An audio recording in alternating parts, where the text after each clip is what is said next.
Nous allons donc démarrer cette deuxième journée et approfondir les thèmes proposés pour cet événement qui bénéficie de l'appui institutionnel de la préfecture de Santos, de l'ABIFER, de l'Association brésilienne des ingénieurs et électriciens, de l'Association des ingénieurs et architectes de Santos et du Consulat général de France à São Paulo.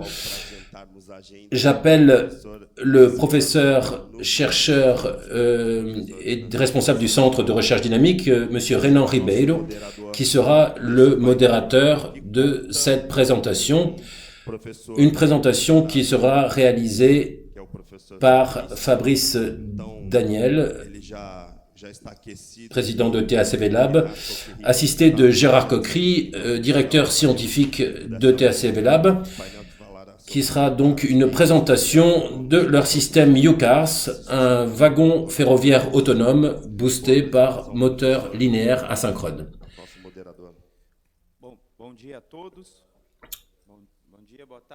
Bonjour à tous, bonsoir. Donc j'invite Fabrice à vous présenter le système UCARS. Bonjour, merci professeur. Bonjour à tous et merci pour votre présence. Merci aussi aux nombreux soutiens dont nous avons bénéficié pour organiser cet événement. Merci en particulier au Consulat général de France et au consul, M. Yves Tessier-Dorfeuille, représenté par Mathieu Rivalin, qui ont accepté de nous apporter leur soutien pour organiser cet événement. Un événement co-organisé donc avec l'Université Santa Cecilia et l'Institut Mintelecom. Je vais donc vous présenter le concept système UCARS. UCARS qui est l'acronyme en anglais de ULIM, Container Autonomous Rail Shuttle, qui est donc une navette ferroviaire autonome en énergie et en mobilité, boostée par un moteur linéaire asynchrone à haut rendement et à très forte puissance. ULIM signifie Linear Induction Motors U-shaped. Donc il s'agit d'un moteur linéaire dont l'induit est en forme de U. Il s'agit d'une technologie française spécifique développée dans les années 70 en France. Je vous présenterai ensuite l'entreprise TACV Lab, concepteur du système UCARS, et notre laboratoire de la route Grenoble, un banc de test très original et unique au monde, construit par le gouvernement français au début des années 70. Dans la troisième partie de cette présentation, Gérard vous présentera les principales caractéristiques de ce moteur linéaire, validé expérimentalement dans le laboratoire de la route Grenoble. Ensuite, Gérard vous présentera également une application actuellement opérationnelle de cette technologie avec le système Telebag, un système entièrement automatisé de transfert de bagages dans les aéroports. Et enfin, je conclurai par une synthèse des caractéristiques et capacités d'intégration du système UCARS dans la chaîne logistique. UCARS est donc un véhicule ferroviaire autonome constitué par un châssis d'une structure conventionnelle de wagons articulés, avec deux plateaux capables chacun de transporter 2 conteneurs de 20 pieds pour une capacité totale de transport de 4 conteneurs de 20 pieds ou 2 conteneurs de 40 pieds, avec une charge utile totale de 105 tonnes. Ces deux plateaux sont reliés par un bogie central, plus 2 bougies à chaque extrémité du wagon articulé. Il s'agit donc de bogies ferroviaires conventionnelles de 2 essieux, soit 6 essieux au total, avec une motorisation électrique simple, répartie sur les 6 essieux qui composent le véhicule UCARS. La motorisation des essieux et les batteries embarquées permettent d'assurer la traction du UCARS sur des rampes jusqu'à 3%. Pour des rampes longues ou supérieures à 3%, le système UCARS est associé à un booster de traction par moteur linéaire à induction qui permet d'assurer la traction et un freinage sécuritaire sans contact avec la voie. Ce double système permet une récupération d'énergie au freinage qui, associé à une batterie de stockage, permet de réduire les pics de puissance prélevés sur le réseau électrique d'alimentation et de minimiser ainsi la consommation d'énergie globale du système. Le véhicule UCARS est donc un véhicule ferroviaire totalement autonome en énergie et en mobilité. Il est associé à un système de recharge dynamique des batteries embarquées, à l'exemple du système qui a été présenté hier par Patrick Duprat d'Alstom, le système ERS. UCARS intègre également un système de mobilité autonome issu des technologies de mobilité autonome des véhicules électriques. Donc un système intégrant des détections d'obstacles longue distance, radar, lidar, caméra infrarouge, localisation GPS, contrôle de circulation, communication 4G, 5G. Il faut rappeler ici que le UCARS est donc un véhicule ferroviaire de transport de fret, de conteneurs, dont la vitesse commerciale n'excède pas les 50 km/h et qui circule sur des voies ferroviaires dédiées. L'autonomie du véhicule est également assurée par un système de téléconduite, une conduite à distance du véhicule qui permet de reprendre le contrôle du véhicule à distance en cas d'incident ou d'imprévu sur la voie ou pour des manœuvres à faible vitesse sur les points de chargement-déchargement à chaque extrémité de la ligne. L'énergie embarquée nous permet donc d'assurer l'alimentation de tous ces sous-systèmes, ainsi que la réfrigération des containers transportés s'il s'agit de containers reefer. Le système UCARS est projeté pour fonctionner en mode continu 24 heures sur 24, 7 jours sur 7, grâce à une architecture ferroviaire standard, grâce à la redondance des systèmes de traction-freinage, grâce aux interfaces voie-véhicule du système et grâce à la maintenance prédictive des véhicules par sous-système. Ce système UCARS est également conçu pour fonctionner sur des lignes de courte distance, inférieures à 70 km, pour flexibiliser la chaîne logistique entre un terminal portuaire et une plateforme logistique ou entre deux plateformes logistiques. Dans le cadre opérationnel de la ligne à verge, présenté hier par Luis Fioravante, il s'agirait donc d'un système fonctionnant en mode carrousel entre le port de Santos et le plateau de São Paulo qui permettrait aux transporteurs routiers de livrer ou de charger directement les containers sur une des deux plateformes logistiques sans délai d'attente au port ou dans des embouteillages et sans dépenses énergétiques pour remonter la serre. La traction 100% électrique du système UCARS garantit aussi zéro émission de CO2 en mode opérationnel. L'objectif est de permettre un gain significatif de productivité de la chaîne logistique en réduisant considérablement l'impact environnemental sur cette liaison entre le port de Santos et le plateau de São Paulo. Alors pour illustrer la pertinence du système UCARS dans ce cadre opérationnel très atypique, Gérard va vous présenter notre concept de funiculaire électrique pour le transport de conteneurs entre le port de Santos et le plateau de São Paulo, grâce à ce qu'on pourrait donc appeler une crémaillère linéaire. Gérard, je te laisse la parole. Merci. Bien, donc il s'agit là de mettre en évidence la capacité de ce système UCAR qui allie la motorisation des essieux et un booster linéaire. Donc les deux systèmes, l'un par la roue, l'autre sans contact par le fonctionnement du moteur linéaire, donc de satisfaire les forces de traction et de freinage en électrique. Et lorsque nous avons cette énergie nécessaire à vaincre l'énergie potentielle pour vaincre une différence d'altitude importante, eh bien, cette montée à 4,5% représente environ une puissance à la vitesse qui a été indiquée d'environ 5 MW par convoi de 4 UCAR, qui est un regroupement de 4 unités UCAR de manière à avoir une puissance de transport importante.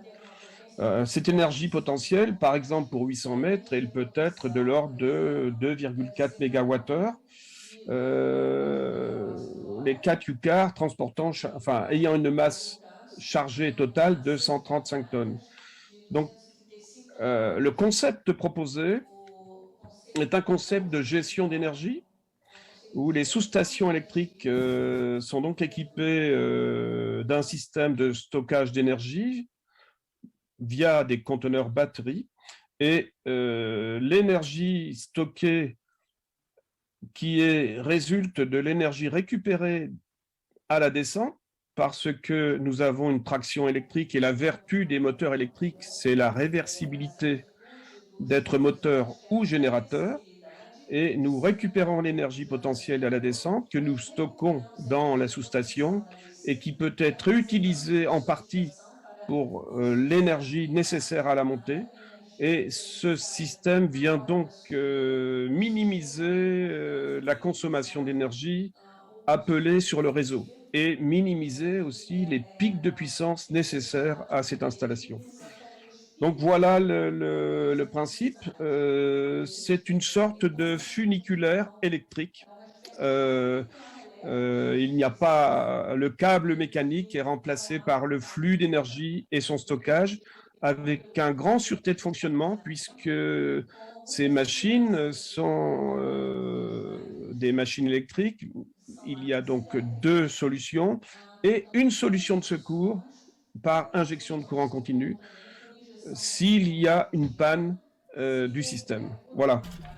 Merci à toi, Fabrice. Merci Gérard. Donc dans une telle configuration de funiculaire électrique en carrousel, l'enjeu opérationnel n'est pas seulement le dénivelé à franchir, mais aussi la nécessaire synchronisation des points de chargement et de déchargement des UCARS sur chacune des plateformes logistiques grâce à une interopérabilité permanente avec les transporteurs routiers à chaque extrémité de la ligne, de façon à garantir un fonctionnement en continu du système. Donc sur cette diapositive, nous avons illustré le fonctionnement de ces plateformes logistiques avec par exemple des convois de 4 UCARS, donc une capacité de transport équivalente à 16 conteneurs par convoi, qui doivent être déchargés et rechargés rapidement de façon à ne pas retarder le convoi qui suit. Cela suppose une gestion parfaitement synchronisée et automatisée des ponts roulants pour le transfert des conteneurs entre chaque UCARS et les remorques des camions positionnés le long de la voie du UCARS. Avec 10 convois de 8 UCARS et des opérations parfaitement synchronisées en voie double, le système peut atteindre une capacité de transport de l'ordre de 3000 conteneurs par jour et par sens. Un système de recharge statique ou semi-statique des batteries est installé au lieu de chargement-déchargement des conteneurs et permettra également une recharge des batteries des camions associées à la chaîne logistique. Sur cette diapositive, nous avons également représenté un local de maintenance des UCARS de façon à garantir le nombre nécessaire d'unités pour répondre aux besoins capacitaires exigés.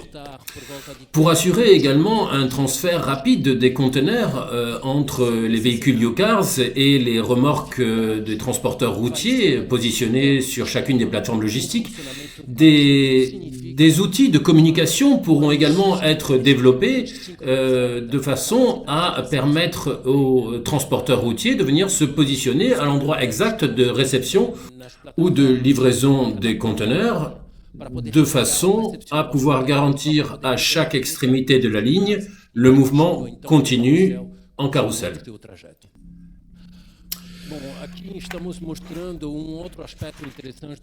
Donc ici, sur cette diapositive, un autre aspect intéressant. Donc grâce à la crémaillère linéaire, le système UCARS est donc en mesure de s'intégrer à l'infrastructure d'une voie autoroutière. Et sur cette diapositive, nous avons illustré cette intégration avec une voie dédiée pour la ligne UCARS sur dalle béton, avec, comme on peut le voir sur le détail à gauche de l'image, le rail en U, le rail induit, le rotor, la partie passive du moteur linéaire, intégré à la voie. Cette configuration s'entend pour des rampes longues et supérieures à 3%.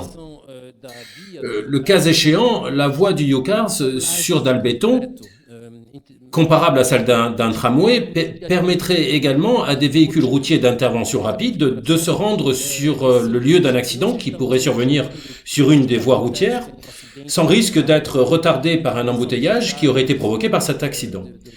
Si ces véhicules sont équipés avec un système d'alimentation électrique au sol, les rails d'alimentation que l'on voit sur le détail à gauche de l'image permettront également de recharger les batteries de ces véhicules. Le détail en bas de l'image montre une vue de profil du UCARS, donc chargé pour un poids brut total de 135 tonnes et une tare, un poids vide qui ne devrait pas excéder les 30 tonnes. Cette diapositive vise à illustrer le cycle d'opération du UCARS, donc dans cette configuration en carrousel. Donc une configuration qui exige une synchronisation élevée sur chacune des plateformes logistiques à chaque extrémité de la ligne, de façon à s'assurer du flux continu des UCARS d'une plateforme à l'autre. Sur cette illustration, nous avions aussi considéré une rampe maximale de 10%, ce qui ne sera vraisemblablement pas le cas sur cette nouvelle liaison entre le port de Santos et le plateau de São Paulo. L'illustration du UCARS en bas de cette diapositive montre les deux architectures possibles du UCARS en fonction de la configuration de la voie, en fonction de la rampe à franchir, de la distance de cette rampe. Dans le cas d'une rampe inférieure à 2,5% ou 3%, et d'une rampe courte, il sera sans doute préférable d'intégrer le stator, la partie active du moteur, dans la voie. C'est le cas de cette illustration. Pour des rampes plus élevées et longues, le stator sera de préférence embarqué dans le véhicule et le rail induit passif dans la voie. C'est le cas de cette illustration. Donc on a une configuration pour une rampe élevée et longue avec un stator embarqué qui vient se positionner dans le rail induit en U intégré à la voie pour franchir donc cette rampe élevée. Sur cette illustration, le système de collecte d'énergie au sol, le système de recharge dynamique des batteries est en contact avec les rails d'alimentation positifs et négatifs pour permettre la recharge dynamique des batteries.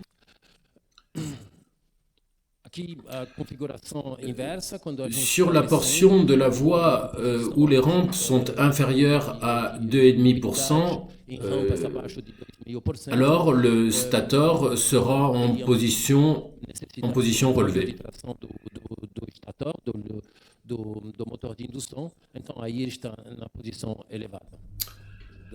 Donc je vais vous présenter maintenant TACV Lab. Donc TACV Lab est une jeune entreprise créée en septembre 2019 par 5 associés.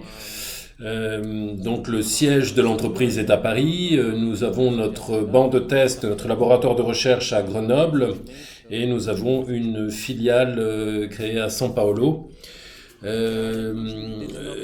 TACV Lab a deux principaux partenariats, un partenariat institutionnel avec l'UGE, l'université donc Gustave Eiffel, avec qui nous avons signé un accord de licence exclusif pour l'utilisation et le développement du code de calcul du moteur linéaire en U, et un partenariat industriel avec l'entreprise Celduc Industries pour la fabrication et la production des moteurs linéaires en U.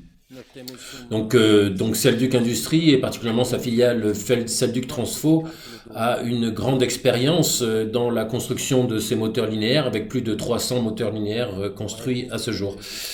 TACV Lab est membre également du pôle de compétitivité NextMove, un pôle de compétitivité pour des véhicules routiers. NextMove a labellisé le projet UCARS en 2020. Et TACV Lab est également membre du pôle de compétitivité e-Trans, donc e-Trans lié au secteur dédié au secteur ferroviaire.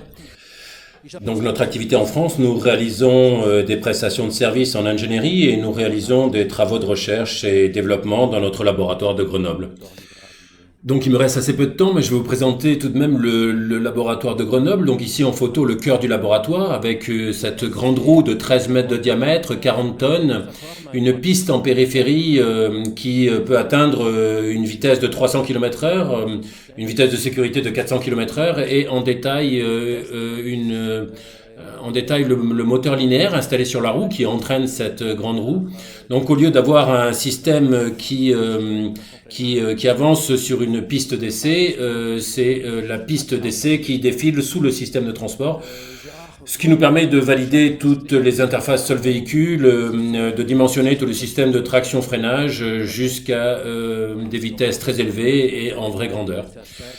Voilà, trois systèmes sur lesquels nous travaillons actuellement. Donc le système UCARS que je vous ai présenté aujourd'hui, également un système de transport de passagers, donc sans contact, tracté par moteur linéaire, et une catapulte électromagnétique, un lanceur de drone lourd. Voilà. Gérard, je vais te laisser présenter la prochaine diapositive avec les caractéristiques du moteur linéaire. Oui, merci. Oui, je vais essayer d'être rapide car je crois que le temps est bien avancé. Juste une particularité sur le principe du moteur linéaire à induction. Ici, on voit donc il s'agit au départ d'une solution de moteur rotatif qui peut être fractionné selon une génératrice axiale et déroulé. Et donc, vous avez ici la solution de moteur plat au numéro 3. Et par transformation géométrique, on arrive à une solution du moteur en U. Alors, le moteur en U, slide suivante, s'il vous plaît. Le moteur en U a la particularité d'avoir un bobinage que l'on appelle un bobinage Gram, qui est en fait circulaire autour du noyau.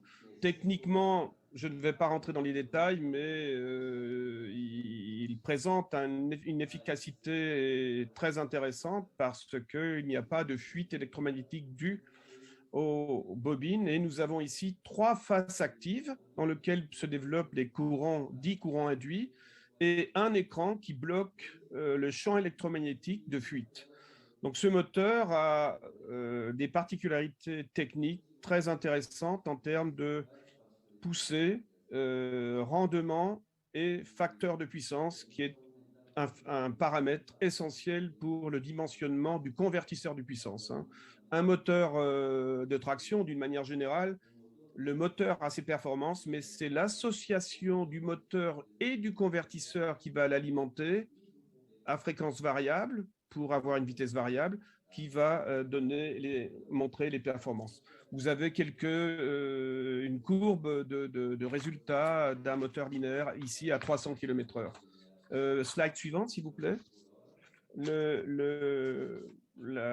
L'image suivante présente des travaux de validation qui ont été faits il y a plusieurs années d'un moteur linéaire à 300 km/h avec un guidage magnétique. Il s'agissait d'une coopération franco-allemande et c'était vraiment un travail expérimental assez unique puisque le moteur a été échelle vraie grandeur et vitesse réelle d'usage, jusqu'à 300 km/h et environ 1 MW de puissance maximale. Slide suivante, s'il vous plaît.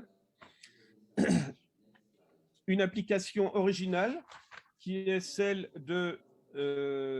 à noter, qui est celle d'un UCAR à échelle réduite. Il s'agit des transports de bagages qui sont aujourd'hui encore opérationnels dans certains nombres d'aéroports français. Au lieu d'avoir le tapis roulant pour transporter vos bagages de l'hôtesse qui accueille vos bagages jusqu'à l'avion, eh bien, il s'agit de petits chariots individuels affectés à chaque bagage qui va transporter le bagage au bon bac de répartition pour le bon avion, de manière complètement automatique. Et vous pouvez voir la propulsion dans ce cas-là est faite par petits moteurs linéaires et le canevas du circuit de ce chariot, eh bien, il franchit des dénivelés très importantes avec des arrêts en pente parce que les chariots se suivent et vont aller chacun vers leur destination. Voilà, Fabrice, je te laisse la conclusion. Ok. Et mais um? Okay. Voilà, donc nous arrivons à la dernière diapositive de cette présentation.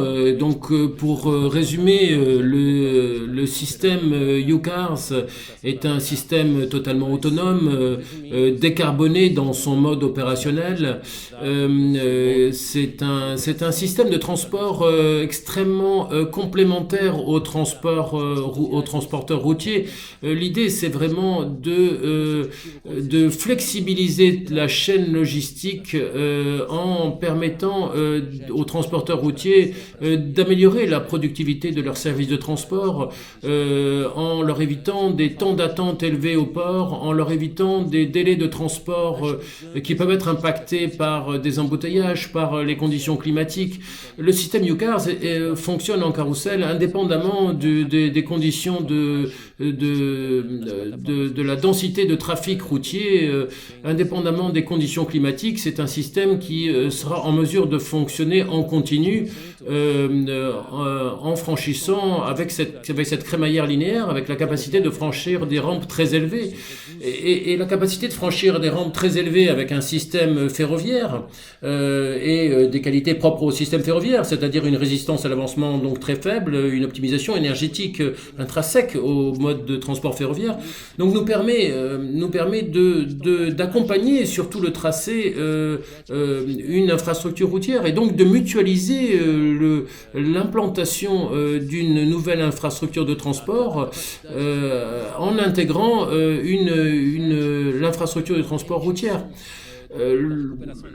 Un autre point extrêmement important, c'est l'optimisation énergétique. Donc la capacité de freinage régénératif de la traction électrique permet une récupération énergétique au freinage à la descente qui sera réinjectée dans le réseau ou stockée sur des stockages batteries, des containers batteries, et réutilisée pour remonter le contrefort de la Serra. Donc un cycle aller-retour du système UCARS avec une dépense énergétique extrêmement optimisée. Un des points essentiels de ce système, c'est vraiment l'interopérabilité synchronisée avec les transporteurs routiers à chaque extrémité de la ligne. C'est une condition nécessaire pour le fonctionnement en continu du système UCARS en carrousel, c'est d'avoir une capacité de réception à chaque extrémité de la ligne UCARS avec des transporteurs routiers synchronisés pour cette réception ou pour la livraison de conteneurs. Voilà, je vous remercie beaucoup pour votre attention et je me tiens à votre disposition pour vous présenter le système plus en détail si nécessaire. Merci beaucoup. Bien, merci Fabrice. Impressionnante votre présentation. Ce système, il semblerait que la difficulté ne soit pas de franchir la pente. Le professeur Aureo avait mentionné la limitation de 1% avec un train conventionnel. Ici, avec 4,5% et votre crémaillère linéaire, ce ne sera pas une difficulté. La difficulté semble plus sur la synchronisation logistique du système à chaque extrémité de la ligne. Avec malheureusement le temps nous est compté et c'est bien dommage, mais nous allons tout de même permettre une intervention. Bonjour Fabrice, bonjour Gérard. Je voudrais simplement vous dire, renforcer que cette présentation est peut-être la plus importante que nous ayons eue d'un point de vue technologique. Il s'agit d'une innovation technologique de grande qualité, de grande responsabilité, qui est de proposer une solution électrique pour rendre compatible une infrastructure routière avec une infrastructure ferroviaire. Et le problème qui se présente, le défi est double. Il ne s'agit pas simplement de remonter le contrefort de la Serra, mais également de pouvoir descendre ce contrefort au freinage. Et le système de récupération énergétique permet cela. Ce qui est fait de façon mécanique avec un funiculaire, avec un câble, où le véhicule qui monte assiste le véhicule qui descend, ici c'est fait de façon électrique. Donc cette situation, la conception de ce système logistique est d'une pertinence extraordinaire. Et ce qui a été présenté avec votre laboratoire de la route Grenoble, c'est une façon qui a été trouvée pour pouvoir tester ce système de façon exhaustive, en vraie grandeur, sans avoir à construire une voie ferroviaire de 20 km pour tester le système, qui représenterait un coût très élevé. Donc, plutôt que d'avoir le système qui avance sur la voie, c'est la voie qui défile sous le système. Donc, ceci est réellement une innovation qui nous a été présentée pour qu'on puisse échanger, et réellement qui sera le point d'orgue, comme on peut dire, de cette innovation technologique, comme nous espérons pouvoir la réaliser.